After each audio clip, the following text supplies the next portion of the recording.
Hello everyone, Poor Cynic here with Tab and Tyrant Reviews, and this is Solitairica by Righteous Hammer Games. As you might guess by the title, Solitairica is a solitaire-based card game combined with roguelike and RPG elements. You are an unnamed hero who must battle against the nefarious Emperor Stuck, who has taken over the land of Myriad and seized the hearts of its inhabitants. You must draw cards, gather energy, and defeat the enemies arrayed before you to win the day. But don't worry if you lose. The battle never truly ends. Alright, let's go over some things here on the main screen before I jump into playing the game. We have Journey to Castle Stuck, that's how you begin your play session. There's a tutorial. There are credits, tells you all about that. There's settings, pretty basic. You can go for fast animation, you can go for main volume and music, and that's all you need to worry about. And then you have achievements, which opens up the Game Center achievements area. Very, very simple, very easy to understand. Let's go, Journey to Castle Stuck. Now choose your deck. This is where the RPG elements come in, because you can choose from a different deck, which is balanced around a different theme. And they're all sort of the typical RPG classes. There's the warrior, there's the wizard, there's the paladin, and then you have more that you purchase with this special currency. However, unlike other special currencies, this one cannot be purchased through in-app purchases, which is nice because this is a premium title. It costs $3.99 as of the publication of this video. You earn these special, I think they're called Mind Stones. I don't recall off the top of my head exactly, but you earn this special currency by dying, essentially, or presumably by winning. But you're going to be dying a lot because it's a roguelike. And you earn a bunch of these, and you can purchase new decks, and you can also upgrade the decks you have. Like you go back and see deck upgrades. Like I purchased upgrades for Wizard and Warrior, and also Paladin, so more than I thought. This initial upgrade, it's an Ace of Power. When drawn, it gives me 3 energy, and it varies depending on the deck. Although not for the aces. The aces are all sort of, you draw them and they give you energy. But like the Queen of Wands for Wizards, it launches 1 arcane missile when you draw a Queen. Queen of Swords, when drawn, damages a random back card. And the game is all about, essentially, getting rid of the monster's cards, clearing the board. I think we're going to go with just a basic warrior. Oh, some of the other things on here, you can also see longest journey. It's basically just how far you've gotten. There's something like 18 different things to fight through before you get to the final boss. You can also buy more item slots. You start out with 4, you get more. I'm gonna stick with this current build. I don't think I need to get anything. Just begin. Another one? Magic deck of cards. Show the pretender the power of the armies of Stuck. There you go. Here are all the foes laid out before me. Still here? No matter. No one will release Myriad from my gluey grip. And flip the card. We are going to be fighting a dirt guppy. Alright, we go here. We have a gear option. This just tells you this is your deck. You can end the journey whenever you like. You can also turn off the game whenever you like because it will remember your progress. Which is nice because it means you can play a little bit and then stop without fear of losing anything. But otherwise, that's the only major change. Fight the dirt guppy. This should be pretty quick. And then we'll get into more stuff once we've done that. Because you don't get everything right at the beginning because you have no money. And you earn money through battling. And you can use this to buy new spells and buy new items. See there along the bottom, those are my different spells. I have an attack spell, which damages a selected front card. I have a defensive spell, which gives me armor. I have an agility spell, which allows me to peek at the top card of my deck. And I have a healing spell, which restores a heart. You can also tap on info, and it'll tell you everything I just told you. You also have your health in the lower left corner. You have your cards, and then you have the energy you have collected. Now, this is not like the solitaire most of you probably know. That's called Klondike Solitaire. This is something a little different. I can't show you now because the cards don't work, but basically, you draw your card, and then you tap on a card that is either one above or one below. You then take that card and expose the next card, and you just keep going. You're trying to build combos and that sort of thing. I can't do anything, so I'm going to draw another card. Enemy gets to move. They do 1 damage to me with a nibble attack. Alright, now I can actually do something. Draw that 5. And I get 1 point of green energy. I can't do anything else. Let's just use this. I will get a 10 card next. Good, I can use it with that 9. Another point of damage. Sucks for me. Alright, 10 card I'm going to use to get this 9 card. You can see this does not match any of the colors I have. This is a coin card. This gives me an extra coin. 9, I can go to that 10, and that's all I can do. But now I can use this sword, which I will do. I will eliminate this 7, because I have a 7 on there. It gives me nothing. All right. Neither point of damage. All right. Queen, king, queen. Darn. I should have gone up. I could have gotten that ace too. All right. Bummer for me there. Blank stare. They each have different moves, these monsters. And the further you go, the monsters will get random modifiers, which give them different abilities, which is really cool and adds to the roguelike element, but it can also screw up your game. Sometimes your game can just become unwinnable because your enemy got a certain combination of modifiers. Like, I got one that was, I'm going to activate that, get some shield bonus, and heal myself up a point. I got an enemy that had flying, which meant they could change cards to be like each other, so I might end up with an entire row of 7s. He also had steal, which basically meant I had to attack a card or hit a card 3 times in order to fully remove it from the board, which sucked. And he also had bureaucrat, which made all of my skills more expensive. And it just became this unbearable slog that I eventually lost because it was actually the 15 run. This enemy had this enemy had an attack that could do something like 8 damage, which you can only take, well, twice or once. It was not great. I'm going to get rid of that 8. Now we're down to 2 columns left. Heal myself up another point, and I'm going to eliminate one of these cards. Another point of damage. It's going to bounce off my shield. 5, can't use that. Blank stare, 2 more willpower, thank you. Healed up, back to max. Get rid of that jack. And that's all I can do. The peak ability, the agility one, it isn't really all that useful, or I haven't found much of a use for it. There's a far more useful one that allows you to see the cards that are underneath the cards already on the board, so you can set up combos that way. It's really good. Heal up. Get that ace. Alright. Okay. There we go. Another one of those. I'm going to slap that jack, and there we go. Defeated. And we get a victory. Break the seal to claim your reward. 30 bounty, 3 coins gathered, total reward of 33 coins. Now we can go... It'll show us what the next enemy is. It's Bjord. He has beard stick abilities. But now you see we have all things along the bottom. We have shop, items, and spells. So we go on the shop, we can buy 4 different spells to add to our current roster, or we can buy 2 items. Leather Patch and the Amethyst Shard. As for the spells, we have Perceive. This is what I was talking about. This is the one I was talking about. Reveal the second card from the front in each column. We have Shield Bash, stun an enemy for 2 turns. Alchemy, convert every front card to a triple coin card. And Berserk, damage a selected front card, then lose 2 hearts and damage another random front card. I think I'm going to go with Shield Bash. No, I'm going to go with Leather Patch. Start off with some armor right away. And you can go in here, you see these are the items you have. You can unlock more with these special stones. You can also swap out items if you have more than 4. Same goes with spells. You can have 6. You can swap them out as you like. I am actually going to skip ahead to a more complex battle because these first 3 are pretty samey, and typically they don't even have modifiers, so it's not as interesting. So there will be a minor jump in time right now. And the time jump is over. Welcome back. We have moved on to the Meadows of Madness. This is the 4th battle, and now we have the Puny Gremlin, Puny being the modifier in this case. Picked up 2 new spells along the way. I got Minor Heal, which restores 2 hearts, and I got Shield Bash, which stuns an enemy for 2 turns. So we can begin here. Puny means that the gremlin has 1 less column I have to deal with. The gremlin itself likes to toy with his enemies. Use it to your advantage.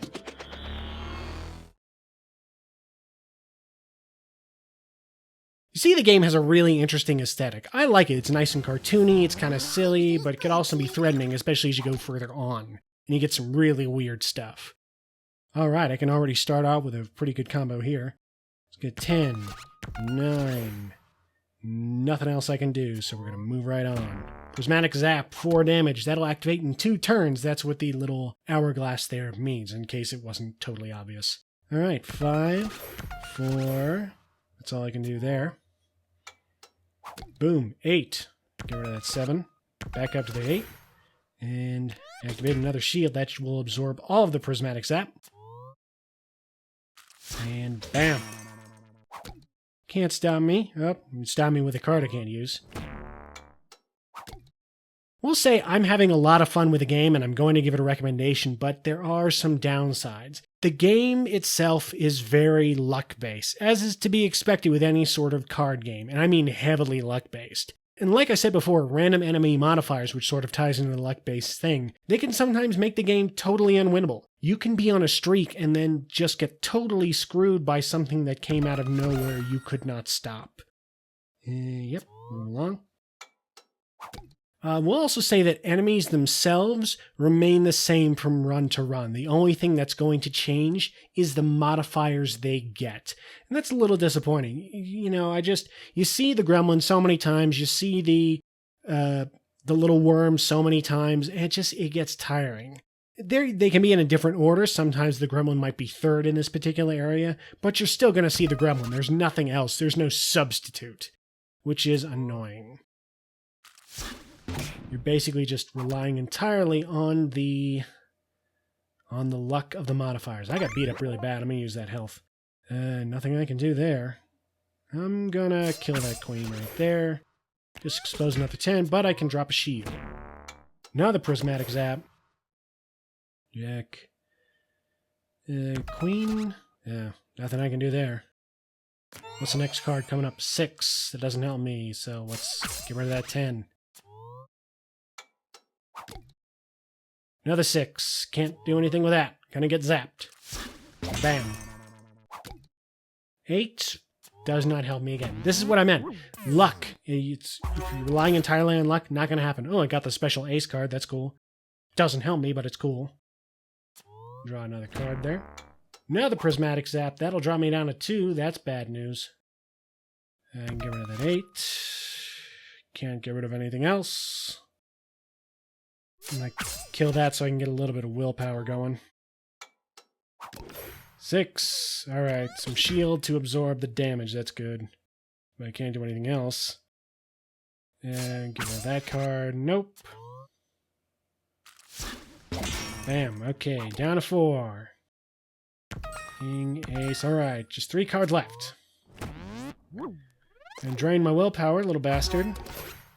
I'm going to get a bunch with my shield, though. I think I'm going to gain armor instead of stunning it, because I want to be able to tank anything I might throw. 7, nope. 2, alright, I can tank the entire blow now. Still can't do anything. Luck, man. You are bound by cards and by fate and all that sort of stuff. Randomized front cards. This could help me. 8 and 3. Alright, helps me a little bit. And I can finish them off like that. You got lucky. Alright, victory for me. I think I'll do one more battle, or at least start one more battle, and then I will call it.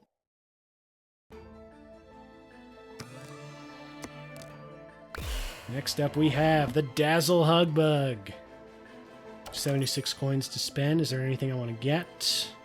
We have the Dodge, double cooldown of the current enemy ability. Alchemy again. Impale, damage column of selected front card 3 times. It's pretty good. We have Drop Guard, lose all armor, gain agility for each armor lost. And we have Amethyst Shard and Sapphire Shard, which gives me +1 defense and +1 willpower if I take them. I'm going to save my coins here. Dazzle Hugbug. Dazzle cards randomize each turn, and the Hugbug is covered with thorns and very affectionate. Keep your distance. This battle will introduce another mechanic which I alluded to before, in that the enemies can modify the cards on the board themselves. In this case, the enemy can put thorns on the cards, which when you collect them or tap them, they will hurt you, which is bad news. Alright, I can see a lot of things I can do here. Start with King, Queen, Jack, No, no 10s though. Get that shield. New cards. Add 2 cards to new column. Fizzled because columns are full right now. That's a good thing. That's a good thing. Bam. New card. Oh, tried again. Did not work. Sometimes randomness can break in your favor too. No, not there. Alright, here is what I mean. Thorny. The 7 card on the end there is now a thorny card. And when I collect it, or if I collect it, it will damage me. I can, however, use abilities like the sword to clear it. And it will not damage me. Good stuff. Oh, another thorny card. It's that 9. And of course, I get an 8. Yeah, I'll take the hit. 10, Jack, Queen. Yeah. Oh. Alright. I'm going to hang on. No, I'm going to give myself that armor bonus because I know the Hug Bug has an attack that does 4 damage. So having a buffer will be good because of all the thorns. Here's what I mean. Big Hug. 4 damage, 2 random front cards become thorny. 6, 5, 4. Can I get a 3? No. Okay. Alright, one more turn until the Big Hug. And I get a card I can't use. Yeah. Bam. Hugged. Thorns. Sucks. Alright, Big Ace. King. Ace. 2, 3. 4, 5. I could have gone down to get that other ace, but I would have hit the thorns. I'm going to bump my armor. And I'm going to clear one of these thorn cards. Clear that ace. Alright. I'm going to clear that other thorn card too, because I can. Hey, I can continue the combo. Nice. And now, because I've extended the combo beyond a certain point, I gain bonus coins. Super cool. Glimmer, random front card becomes dazzled. Dazzled cards will change from each turn. Like, I can't do anything here, so I draw my next card. That flips to a 5. Another Big Hug coming up. 6, 5. Oh, I should have gone up to 7, 8. Oh, I was just trying to get rid of that dazzle card because they can be a pain in the ass. I made a mistake. 5. Nope, nothing I can't do there. Nothing I can do there. Alright, that's got some nice thornage there. Okay, not getting some gray cards here. Ace. Okay, that helps me a lot. I'm going to get some armor. I wanted to wait until I got 6 so I could clear both cards, but I'll clear one of these thorn cards. It's just an ace, but I can do king, ace, 2. Get some more armor. Bam. Okay, I'm actually going to use the Stitch Up 2 to heal myself to full.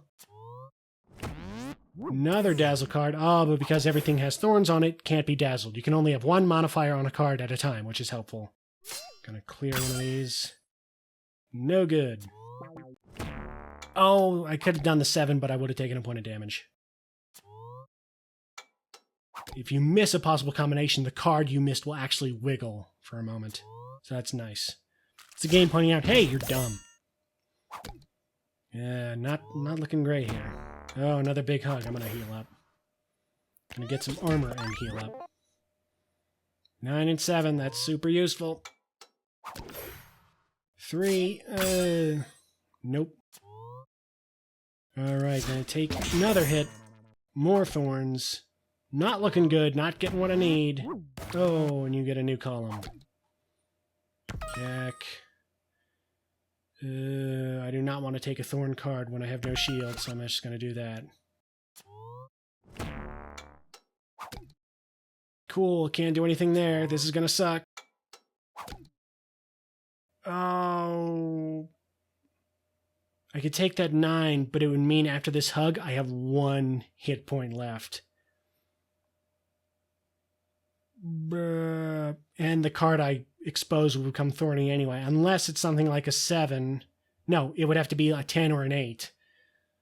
But it would give me a sword. Oh, I'll take it. It's a 3. Dang it. That's no good. Alright, give me that armor.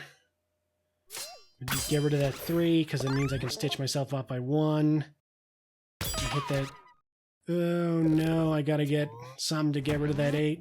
Oh, and now it's gonna be randomized. Oh, but I drew 9. Never mind all that whining. Bam. No more hugs. Boom. You done, son. You finished. Go get my goodies. 35 coins. Coins gathered, card streaks, and total reward of 50 coins. Alrighty, so that's Solitairica. Next we'd have a Beard Thrix.